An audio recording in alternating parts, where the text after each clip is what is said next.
Aba, mga kababayan, inuulan ng batikos ngayon ang Aldab. Hindi Aldab. Well, Maine Mendoza is the leading lady of, or yeah, Aldab Aldab, ano ba yan? Aldab Love Team. Oh, and syempre si Alden Richards, daing kinikilig, ang daing fanatics ng Aldab Nation, di ba? Oh, shout out Aldab, hello. Kinikilig sa sa love story ni Maine Mendoza. Sino nga siya noon? Si Maine Mendoza? Si Yaya Dab, kaya nga Aldab. Alden and Yaya Dab, right? Yaya siya, something something. Mahilig siyang mag lip sync si Maine Mendoza or si Yaya Dab. O kaso mo hindi nagkatuluyan si Maine Mendoza tsaka si Alden Richards. Akala naman natin totoo na yung mga love story nila yan eh. Tuwing may Itbulaga, may eksena yung dalawa, may kilig factor yung dalawa, di ba? O, sa amin yung bahay, meron pang kalendaryo ng Aldab. Aldab yata yung kapatid ko. Yung sa bahay namin, sa Bisaya, feeling ko Aldab fan yung kapatid ko eh. May kalendaryo. Nakaganon pa yan. Si Alden tsaka si Maine Mendoza sa kalendaryo na anong taon ba yun? Oh, maybe that was 10 years ago, no? So, itong napangasawa ni Maine Mendoza ay napangalanan sa Senate hearing ng mag-asawang Diskaya. And that's Arjo Atayde. Okay?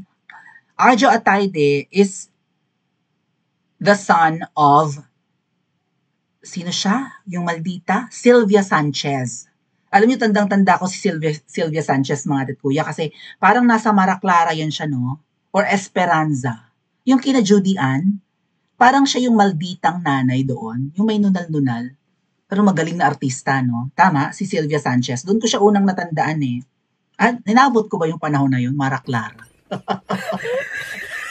Esperanza, baka Esperanza yun, ano? Basta parang tanda ko doon si Sylvia Sanchez. Okay, nanay ang ginaganapan na parang marami siyang nunal, tapos malditahin. Parang mahirap sila pero malditahin siya, parang ganoon. Naalala ko lang.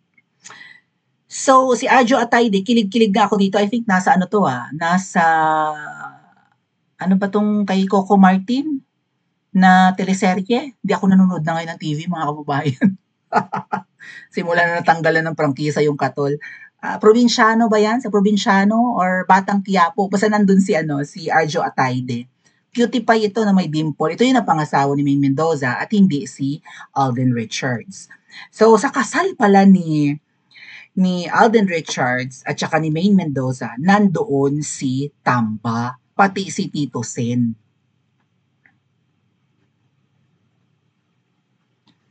Kumbaga yung Aldab Nation, yung mga fans ng love team ni Yaya Dab at saka ni Alden ay broken-hearted dahil hindi nagkatuluyan yung kanilang love team, di ba? Pero gwapo naman si Arjo Atayde. So, ang laking question na parang bakit? Well, magkamukha naman. Kaya lang si Alden Richards, parang siya yung effeminate version ni Arjo Atayde. May dimple din naman si Arjo Atayde eh. Magkamukha actually si Arjo at saka si Alden, very light. Pero mukhang matangkad si Arjo and then and mas mukhang mature kaysa kay Alden Richards. So,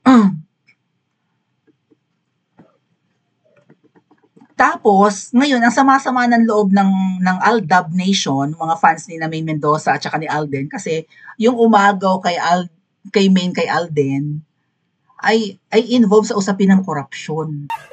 Pinangalanan nga nung mag-asawang Diskaya. So, ano ang proof kaya na itong si Arjo Atayde, na asawa ni Maine, ay sangkot sa nakawan ng pera ng bayan? Kasi nuknukan pala ng yaman ng mga to. Alam nyo bang sina Arjo ay may bahay sa Cannes? That's in France, di ba? Cannes. Silent S. Cannes. May bahay doon. Laki ng bahay. Tapos, nagtitrend ngayon yung interview ni Corina Sanchez kay Sylvia Sanchez. Oh, magkapilyeto sila. Corina Sanchez, Sylvia Sanchez. Na nanay ni Arjo Atayde. Na may pagkalaki-laking bahay na overlooking ang dagat. Tapos ang daing pinagagawang bahay, 5 palapag, 3 palapag, nagde-jet ski. Parang, teka muna, mapapatanong ka, Anong negosyo ni Sylvia Sanchez? Ba't ang yaman ng angkan nila? Ay si Sylvia Sanchez, parang hindi naman siya nagiging ang tawag do'n, main yung main character sa isang movie or sa isang teleserye. Ang ginaganapan niya supporting role lang naman, 'di ba? Hindi naman siya yung star just like Judy Ann Santos, Catherine Bernardo, Marian Rivera, Christine Hermosa. Si naman si Sylvia Sanchez, well, sexy star yan nung araw, pero paano ang yaman-yaman niya? Foreigner ba asawa nito? I think so. But bakit sobrang yaman? Tapos dito sa kasal nga ni na Maine Mendoza at saka ni Arjo, ay bigatin ang mga ninong. Nandyan si Vic Soto, si Tito Sen, si Tamba, may mukha-mukha pa si Gabby Concepcion, well, si Joey De Leon, andon. Ninong si Tamba, inay red flag mga ating.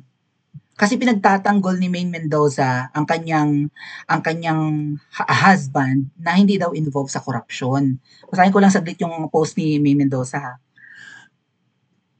Okay, binasag daw ni Maine Mendoza ang kanyang katahimikan sa aligasyon laban sa kanyang asawa na si Congressman Arjo Atayde, stressing that their family's wealth comes from years of hard work and savings, not taxpayers' money. She urged the public to allow due process, saying Arjo will clear his name and prove his innocence. Na breakdown na ni Mahal na Reyna yung post ni Maine Mendoza na parang ang daing logical fallacies.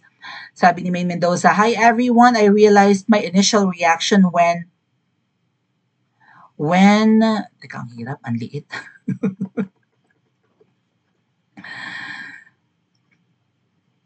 When the issue first broke came across was as informal and casual. Felt the need to speak out immediately after hearing the news and listening to Arjo's side regarding the alleged involvement. Forgive me for speaking up again this time. I know it may be wiser to stay silent while the investigation is ongoing, but I cannot let my last tweet be my only statement. I am well aware of the accusations, criticisms, and judgments being thrown at my husband, I and our family." Siguro yun. "After being bombarded with vile remarks for the past 48 hours, I will not pretend they don't sting, but I will also not allow lies to define who we are. Not a single part of our life has been built on taxpayers' money." Talaga ba? Everything we have comes from yada yada yada yada. At ang sabi niya dito, araw-araw daw, parang may sinabi dito si Maine Mendoza mga kuya na parang not a single day na hindi pinagsilbihan ni, parang simula nang naupo daw si Arjo Atayde as kongresista. Sinabi niya yan dito sa kanyang statement na simula nang umupo si Arjo Atayde bilang representative ng, I think QC ba yan? QC? Oo, Quezon City. Isang distrito sa Quezon City, ay hindi raw tumigil kahit isang araw sa paninilbihan sa kanyang constituent si Arjo. At tapos nakita sa post ni Maine Mendoza, may ang travel abroad, ang daing nilang trip, tour abroad. Gumala na ng gumala si Maine Mendoza at Arjo Atayde. Ano sinasabi mo na araw-araw nagtatrabaho asawa mo ay puro kayo pictures ng inyong tour abroad? Tour sa Europe, sa kung saan-saan. Doon pa lang, sunog na si Maine Mendoza. Pakinggan natin mga ate at kuya, yung interview ni, teka lang. Interview ni Maine Mendoza. Ni Sylvia Sanchez rather.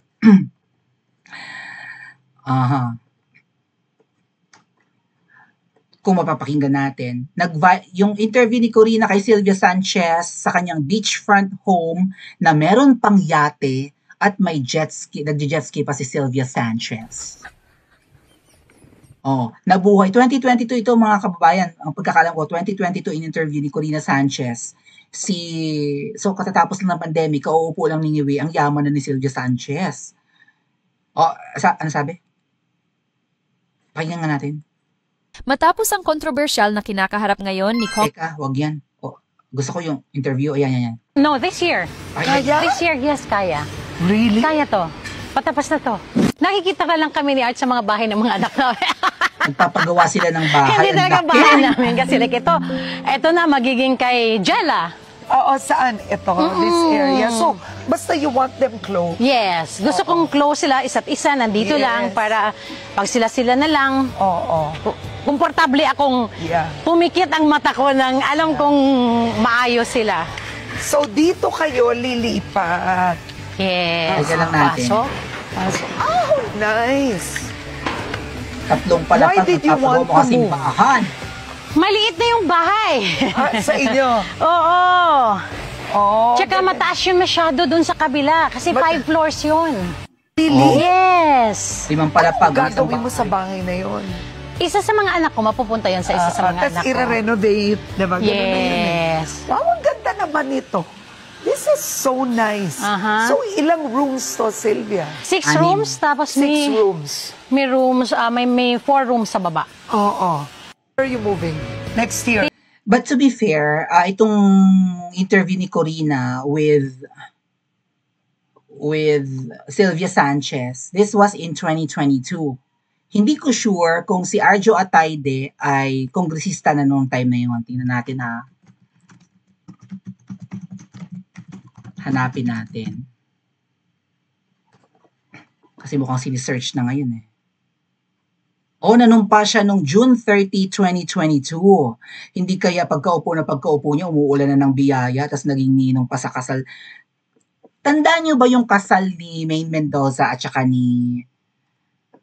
na-elect si Arjo Atayde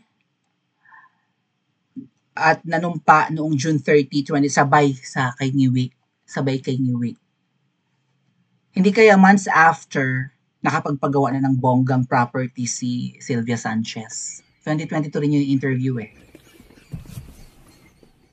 Alam niyo yung kasal ni May Mendoza at saka ni Arjo Atayde, yun yung binatikos ni Noli de Castro na ay grabe naman, napakaluho naman ng wedding kasi magarbo talaga, ginastosan. Yun nga, yung bisita si Tamba at saka yung ninong si Tamba at saka si Tito Sen. Ano sabi ni Noli de Castro? Bumabagyo nun, gayata yun. Ano ba yan? Ang garbo-garbo ng kasal, samantalang yung ibang mga Pilipino walang makain. At, di ba? At nagtitiis sa lamig ng bagyo at binaha. Looking back, kasi binash doon si Noli de Castro, ano pakialam mo, pinag-ipunan ng mag-asawa yan, karapatan nila magpakasal ng maluho. July yung wedding na yun eh. Maybe that was in 2024, last year. Basta recent lang yun, di ba? Nakinasal si Check nga natin.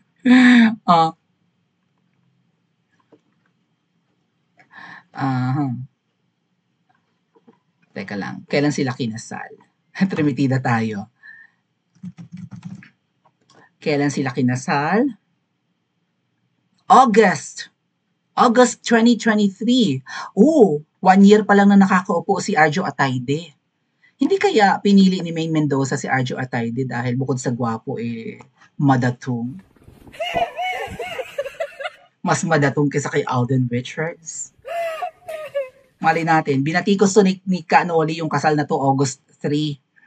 Bakit ang luho ng kasal, napakamagarbo, ginastosan ng bonggang-bongga, bigatin pa ang mga bisita, samantalang yung ibang mga Pilipino binabagyo. Parang ang punto ni Kabayan Noli de Castro doon ay, do not rob your wealth to us kasi kami ngayon nangangaligkig sa ginaw, binabaha, gutom, tapos kayo bonggang-bongga ang inyong celebration. Or maybe ang punto rin ni Noli ay kung hindi kayo gumastos ng pagkalaki-laking ganyan, ipamigay nyo sa taong bayan sana yung ibang iginastos nyo. For sure, million ang ginastos. Bulaklak, events organizer, venue, gown for sure, million na ang halaga, di ba? Catering and all that, logistics, lahat na. Video and photo, the coverage, whatnot. Sa kasal po kasi mga kababayan, for sure, susunog ka. Sa kasal ni Maine Mendoza, tansya ko dito, gagastos siya ng mga 200 million mahigit. Baka nga mahigit pa. Siyempre, siya si Maine Mendoza tapos ang asawa niya, politiko, congressman. May point si Noli kung tutuusin mga tad kuya. Kasi, public servant si Arjo Atayde. Di ba nasa konstitusyon niya, nasa batas natin, Article, ano ba? Republic Act 6713. Mamuhay ng payak. Ito yung Code of Conduct and Ethical Standards ng mga public employees and appointees or officials and employees na dapat huwag maging marangya ang pamumuhay ng mga nagtatrabaho sa pamahalaan. Ay si Arjo ay sosyal ang kasal, bigatin pa ang mga bisita. So may point pala, looking back, si Kabayan Noli de Castro. Huwag kayo magpakasosyal. After all, nasa politika ang asawa mo. Maano man lang bang, di ba? O, bawasan nyo talaga yan. Nasa batas ng Pilipinas yan, mga ating. Ninong si Tamba, ano kaya ang benefit? Hindi kaya tumabo rin ito? Lahat yata ng dumidikit kay Tamba, tumatabo. That's the reason why hindi pinapangalanan si Tamba bilang most guilty sa corruption ng flood control projects. Yan yung expose ng mag-asawang Diskaya. Sino nagbe-benefit? Si Tamba at si Saldemo. Bakit hindi kayang atakihin ni Tito Soto na ninong rin sa kasal ni na Maine Mendoza? Pa-comment niyo po sa comment section at mag-like and subscribe din po kayo.